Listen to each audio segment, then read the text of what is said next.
नमस्कार, मैं वरुण कुमार। आप देख रहे हैं न्यूज़ नेशन। आज हम बात करेंगे रुपए पैसे की।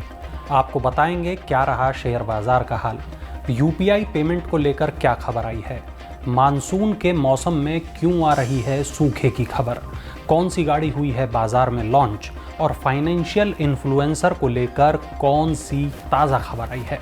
तो चलिए जानते हैं इन खबरों को विस्तार से। सबसे पहले बात करेंगे शेयर बाजार की। 4 सितंबर को शेयर बाजार तेजी के साथ बंद हुआ। सेंसेक्स में 240 अंकों का उछाल आया और ये 65,628 पर बंद हुआ। वहीं निफ्टी भी 19,500 को पार करके बंद हुआ। बीएसई के मिड कैप और स्मॉल कैप इंडेक्स भी बढ़कर बंद हुए और इसकी वजह से निवेशकों की संपत्ति में करीब 2,74,000 करोड़ रुपए का इजाफा हुआ। आज के कारोबार में सबसे अधिक तेजी मेटल, रियलिटी, टेक शेयरों के अलावा कमोडिटी और आईटी के शेयरों में देखने को मिली। बीएसई में लिस्टेड कंपनियों का मार्केट कैपिटलाइजेशन आज 315 लाख करोड़ रुपए से अधिक पर पहुंच गया, जो शुक्रवार को 312 लाख करोड़ रुपए पर था। विदेशी निवेशकों ने शुक्रवार को 487 करोड़ रुपए की खरीदारी की थी। एशिया के अन्य बाजारों में दक्षिण कोरिया का कॉस्पी, जापान का निक्की, चीन का शंघाई कंपोजिट और हांगकांग का हैंगसेंग भी बढ़त के साथ बंद हुए। अब बात करते हैं यूपीआई पेमेंट की। अगस्त 2023 में यूपीआई ट्रांजैक्शन की संख्या 1000 करोड़ को पार कर गई। टोटल ट्रांजैक्शन की वैल्यू 15 लाख करोड़ से अधिक रही है और अगस्त 2022 में यूपीआई के जरिए 658 करोड़ ट्रांजैक्शन किए गए। इस साल जुलाई में ट्रांजैक्शन 996 करोड़ के रहे थे।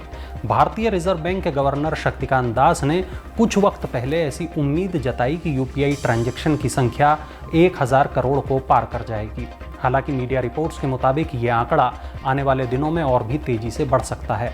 हालांकि इसमें अभी पर्सन टू पर्सन की जगह पर्सन टू मर्चेंट के ट्रांजैक्शन ज़्यादा हैं। भारत सरकार भी यूपीआई को काफ़ी प्रमोट कर रही है। आपको याद होगा कि कुछ दिन पहले जर्मनी के डिजिटल मिनिस्टर ने भी भारत में खरीदारी की थी और यूपीआई से पेमेंट किया था। यूपीआई भुगतान स्वीकार करने वाले विदेशी बाजारों में मलेशिया, यूएई, फ्रांस और नेपाल शामिल हैं। अब नज़र डालते हैं सूखे की खबरों पर। भारतीय मौसम विज्ञान विभाग ने अगस्त 2023 को पिछले 122 सालों का सबसे सूखा अगस्त घोषित किया है और सवाल उठ रहे हैं कि क्या 2023 एक सूखा वर्ष रहने वाला है। आंकड़े कहते हैं कि इस अगस्त 198.20 मिलीमीटर बारिश हुई है, लेकिन सामान्य तौर पर 235 मिलीमीटर बारिश होती है, यानी इस बार बारिश करीब 16% कम रही। इससे पहले साल 1901 में इतनी कम बारिश हुई थी। ऐसा दावा किया जा रहा है कि बारिश कम होने के पीछे की वजह अल नीनो है। भारत ने 2022 में गेहूं, आटा, मैदा और सूजी के निर्यात पर बैन लगा दिया था। इसके बाद 2023 में गैर बासमती सफ़ेद चावल का निर्यात रोक दिया था। हाल ही में बासमती चावल के निर्यात को भी रोक दिया गया और प्याज के निर्यात पर शुल्क लगा दिया गया। ये समझ लीजिए कि मौसम खराब तो फसल खराब, फसल खराब तो सप्लाई कम और सप्लाई कम तो महंगाई ज़्यादा, यानी सीधे आपकी जेब पर असर। और रिपोर्ट ये भी है कि अगस्त 2023 में मनरेगा के तहत रोजगार की मांग में भी करीब 20% का इजाफा हुआ है।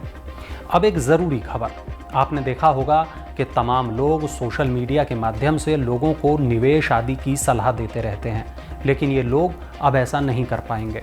खबर है कि सेबी इन फाइनेंशियल इन्फ्लुएंसर्स पर सख्ती की तैयारी कर रहा है। अब हो सकता है कि बहुत जल्द इन फाइनेंशियल इन्फ्लुएंसर्स को सेबी के पास रजिस्ट्रेशन कराना पड़े और कुछ खास नियम कानूनों को मानने के लिए बाध्य भी होना पड़े। रिपोर्ट्स के मुताबिक इस बात की आशंका बढ़ती जा रही है कि ये लोग पक्षपातपूर्ण या भ्रामक सलाह दे सकते हैं, जिसके कारण लोगों को वित्तीय नुकसान का सामना करना पड़ सकता है। हालांकि जो फाइनेंशियल इन्फ्लुएंसर सेबी के पास रजिस्ट्रेशन कराएंगे और नियम कानूनों का पालन करेंगे, वो अपना काम करते रह सकते हैं। अब खबर ऑटो सेक्टर से। होंडा की नई कार एलिवेट बाजार में आ गई है। कंपनी ने इसके प्राइस से पर्दा उठा दिया है। कार की शुरुआती कीमत करीब 11 लाख रुपए रखी गई है और टॉप मॉडल की कीमत करीब 15,99,000। कंपनी की वेबसाइट पर इस कार से जुड़ी जानकारियां और दामों की घोषणा भी हो चुकी है। साथ ही आज से इस कार की डिलीवरी भी शुरू हो गई है। जुलाई से ही कंपनी ने कार की बुकिंग शुरू कर दी थी। ये एक एसयूवी कार है और होंडा ने एसयूवी सेगमेंट में बढ़त हासिल करने के लिए इसे लॉन्च किया है।